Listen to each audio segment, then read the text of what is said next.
Hi, I'm Amanda Harris, Account Manager at Centriforce. We're on site today with PMK Civil Engineering. PMK are doing a cable installation that requires Stokbord Utility Protection Covers to ENATS 1223 Class 2. Let's see how they're installed. This installation forms part of a wider infrastructure project by PMK Civil Engineering. The trench has been cleared, levelled and is now ready for cable protection. Stokbord Utility Protection is a heavy-duty, impact-resistant board used to protect buried utilities and warn future excavators. Lay the first board.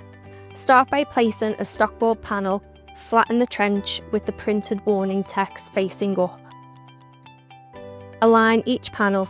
Use the integrated peg and slot system to securely join panels. Check for gaps and alignment. Ensure a continuous run with no overlapping or gaps. Repeat and inspect. Continue along the trench, inspecting joins as you go.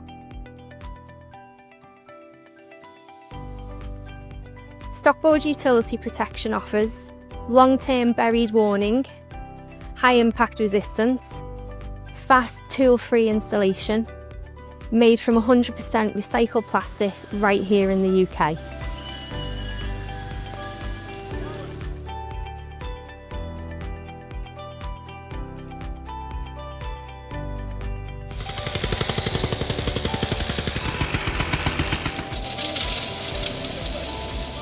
Now you've seen Stokbord being installed. If you require any information on any of our other products, please contact centriforce.com.